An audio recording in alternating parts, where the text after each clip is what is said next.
Fala galera, tudo bem com vocês? Comigo tudo ótimo. E hoje vamos falar sobre Long Last, Vínculo Mortal, um novo filme de terror que tá fazendo um murmurinho aí, que tá deixando várias pessoas curiosas para assistir esse filme, tanto pela atuação do Nicolas Cage, quanto pela história. Então, vamos falar sobre esse filme hoje. Já deixa o seu like, compartilha com os amigos, se inscreva aí no canal e bora falar sobre esse filme.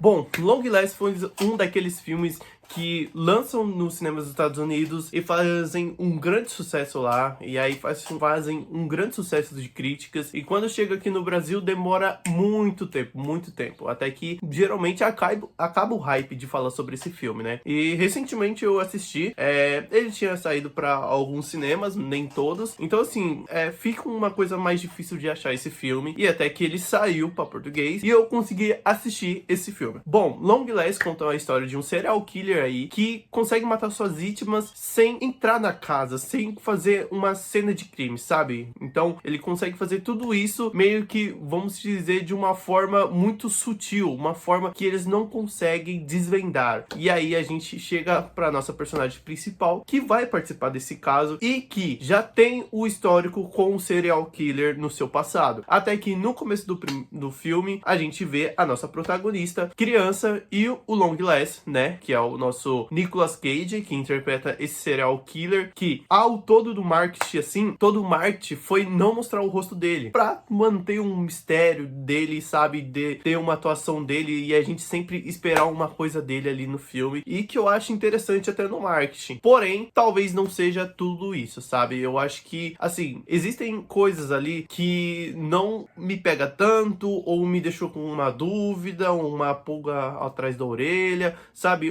uma coisa não totalmente encaixada. Mas primeiro, voltando à nossa protagonista aqui, ela sim tem um vínculo que seria um vínculo mortal com o nosso serial killer no começo do filme, e talvez muitas pessoas não reparem nisso, sabe, não assemelhem a nossa protagonista com aquela criança, porque, cara, assim, o tempo ali se passa muito, tipo, não dá pra, tipo, meio que ver o tempo passando ali. E às vezes é muito difícil você pensar que aquela ali é a nossa protagonista. Mas eu já tive essa ideia desde o começo, então quando chegou lá no final, eu já meio que já sabia, entendeu? Eu já tava esperando que isso acontecesse. Não sei se é porque eu tava desvendando um filme tão rápido, ou se eu tava prestando muita atenção, ou se, sei lá, enfim. Consegui desvendar desde o começo que aquela era a nossa protagonista. E o filme vai desenrolando, o filme vai fazendo uma coisa meio suspense, aí vai pra uma parte mais sobrenatural. No começo é uma investigação, então eu gosto desse tipo de filme, e eu creio que foi muito inspirado em outros filmes aí que eu já assisti e que eu já falei aqui no canal sobre Zodíaco e Seven, os 7 crimes capitais. Eu acho que Zodíaco serve mais como uma coisa do serial killer de mandar cartas, sabe? De você decifrar aqueles enigmas que ele mandou e você tentar encontrar pistas ali. O caso do Seven, eu acho que é muito mais sobre o serial killer mesmo, sobre você encontrar ele, tentando seguir as pistas dele,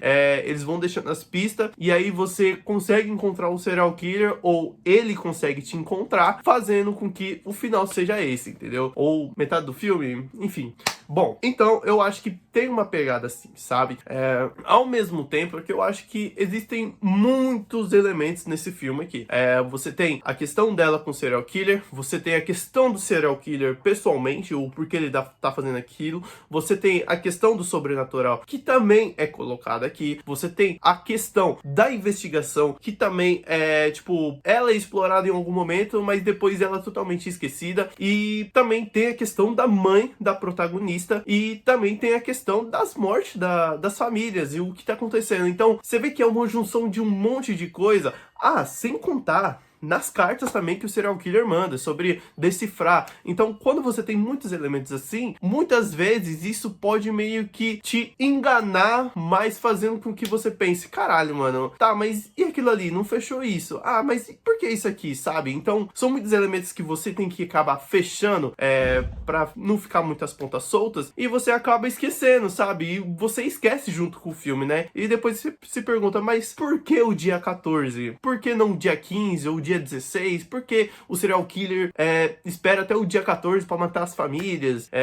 No caso, o 14º aniversário das crianças, né? Então, por que isso? Tem alguma relação com a família dele? Tem alguma relação com a vida dele antes disso? Tem alguma relação sobrenatural? Tem uma relação entre fazer um pentagrama no calendário e, né, sabe? Então, assim, existem algumas coisas que não são explicadas direitos, né?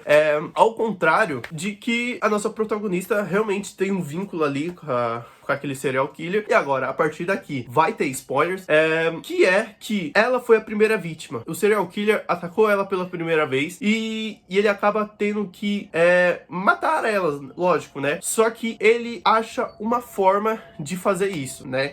Usando bonecas e fazendo com que essa boneca faça com que você entre em um transe, em algum tipo assim, e aí mistura um pouco de sobrenatural com uma coisa mais científica. Então, assim, são uma junção de coisas aqui. E aí ele consegue fazer esse tipo de boneca e ele consegue colocar essas bonecas na casa das vítimas. E quando ele foi fazer isso com a nossa protagonista, com a mãe dela e a mãe dela acaba implorando para que ele não matasse a filha dele. Então ele pensa, pô, se eu não vou matar elas, eu posso usar os serviços dela. Então ela vai lá e meio que começa a ajudar o serial killer, a mãe da protagonista. Porém, o serial killer já tinha feito a boneca. Então eu acho que a boneca, com a conexão com a nossa protagonista, faz com que ela entre numa espécie de transe, que ela não consegue se lembrar daquele tipo de coisa, né? Como se fosse um trauma, mas aí esse trauma fosse escondido pela boneca. E a boneca dela tá totalmente inteira e tal, e tem todo um significado ali. Até que no final, a mãe dela vai lá, pega uma arma e atira na boneca, destruindo a cabeça da boneca, e dentro da boneca tinha uma esfera, então essa esfera era o que fazia aquele transe, e aí existe talvez um pouco mais de bruxaria. E aí nessa parte eu acho que talvez não explique muito bem o que é aquilo, entendeu? Mas eu creio que é esse tipo de transe. E aí a nossa protagonista sai desse transe e lembra de tudo isso. Então esse é praticamente o plot do filme, que eu acho que é até muito bom, sabe? De você tá assistindo ali e tal, você tá acompanhando aquela menina tão fria, tão com pouco humor, sabe? Tão gelada, ela não, parece que não sente nada e você sente uma coisa estranha naquela protagonista que você tá acompanhando, né? Assim como eu falei no Pisque Duas Vezes, geralmente o filme vai entregando muitas pistas pra você, e você tá acompanhando aquela protagonista que você não conhece. E aí, quando você acompanha e acontece esse tipo de plot, você fica para, entendi. Então, eu gosto muito desse tipo de filmes de investigação e gosto muito desse tipo de filme que aborda essa coisa sobrenatural e que tem um mistério ali. Então, quando você tá acompanhando a protagonista, você pensa, cara, tem algo estranho aqui com ela. Tem algo que não tá se encaixando muito bem. O que será isso aqui? Será que ela é assim mesmo? Será que foi algum trauma dela? Será que foi... Enfim, e aí você acaba descobrindo tudo aquilo ali que eu falei, né? Sobre o transe, sobre a esfera que tava dentro da boneca e sobre a bruxaria que tem ali, né?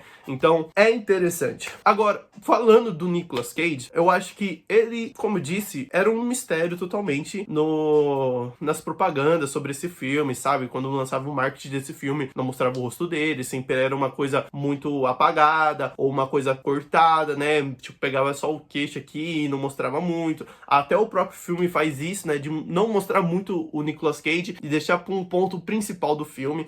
Então, existe um mistério ali muito legal. E eu acho que o Nicolas Cage entrega ok, sabe? Só que é igual eu falei, é uma participação dele que eu acho que é quase igual o serial killer do Seven, os 7 Crimes Capitais. É uma participação de que, sim, ele revela o plano dele, ele fala sobre o plano dele, e aí, sabe?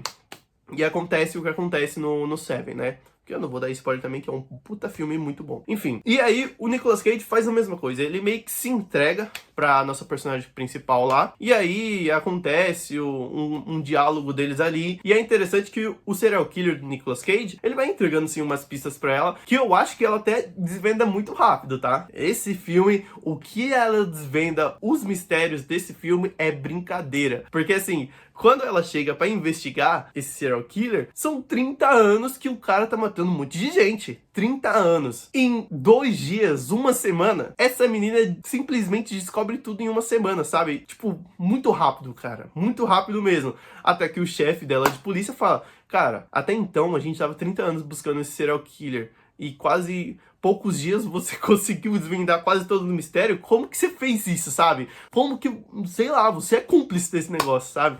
Então, é meio estranho, é meio rápido como as coisas vão se desenrolando, vão se resolvendo. Mas eu creio que é uma forma narrativa que totalmente, tipo, pô, mano, tá bom, tá, me engana que eu gosto aqui. Então, tem algumas coisas que eu acho muito fáceis, tem algumas coisas que eu fico na dúvida o porquê eles colocaram aquilo, como o 14º aniversário das crianças, né, que o serial killer sempre ataca essas crianças e tal. E por que 14º, sabe? Ele tem alguma ligação? Como que é? Ele não chega a explicar isso. Então, eu acho que fica meio, sei lá, né? O negócio das bonecas, eu até entendi que é o que eu falei, o negócio do transe, e misturado uma coisa sobrenatural, e que aí a mãe dela começa a participar disso, né? Que, eu não tinha terminado, mas a mãe dela, da nossa personagem principal, começa a fazer vamos dizer, o trabalho sujo pro serial killer. Ela pega a boneca, ela se veste de freira e aí ela vai na casa das vítimas como se fosse uma pessoa da igreja fazendo uma doação de uma boneca que é parecida com a filha da família ali. E é até interessante como eles resolvem isso. E aí, enfim, acaba que a última criança do filme ali seria a filha do chefe da nossa personagem principal. Eu acho até que interessante. Enfim, o final ele fica muito em aberto, né? É sobre... ela chega lá, ela acaba matando a mãe dela. Então ela acaba matando o chefe dela também, porque esse transe faz com que as famílias começam a meio que realmente se matar ali, fazendo com que a pessoa em si que levou a boneca não precisa fazer nada, elas mesmas fazem, entendeu? Existe sim essas pontas soltas que eu falei. Acho que tem coisas ali que, pô, beleza, eu dou até um desconto, mas eu acho que são coisas muito boas ali no filme. Eu acho que a estética do filme é muito boa também. Existe também uma preocupação em você gravar os frames certinho, fazer uma montagem muito legal. Tem umas montagens que é um plano aberto, tem uma montagem lá de suspense, sabe? De você conseguir criar uma tensão ali, mas ao mesmo tempo, às vezes, você cria essa tensão e depois, tipo, fica, cara, porra é essa, sabe? Porque assim, existe uma cena lá que a nossa protagonista vê o serial killer lá fora. Aí a nossa protagonista sai da casa dela com a arma, e aí de repente ela vê que o serial killer entrou na casa dela. Só que aí depois disso ele deixa a pista e ela lê como se fosse normal, cara. Tipo, ela começa a pesquisar tudo normal, sabe? Sendo que o serial killer entrou na casa dela. Só que aí, assim, tem a explicação de que ela tá no transe e talvez o transe esteja, tipo, meio que mexendo com a cabeça dela. Então, assim, é um filme interessante de se ver. Eu acho que é um filme que você tem que assistir 2, 3 vezes, assim, pra pegar algumas coisas, e que talvez, às vezes, você pode até que meio que piorar um pouco o filme pra você, só um pouquinho, o filme não é ruim, mas existe sim esses detalhes, assim, que você, se você olhar muito bem, você vê, caralho, ó, realmente isso aqui não faz sentido. Mas é um filme muito bom, ele é muito legal, é um dos filmes melhores do ano, assim, de terror, suspense, até que eu acho que teve muitos filmes de terror esse ano, então, cara, é um dos melhores, assim, não sei se vai estar na minha lista, dos 10 melhores filmes do ano, mas com certeza é um dos melhores do ano, tá bom? Então, se você gostou desse vídeo, fala aí o que você achou de Long Last, Vínculo Mortal, deixa seu like, compartilha com os amigos, se inscreva aí no canal e até a próxima. Falou! E seu erro levou a isso tudo.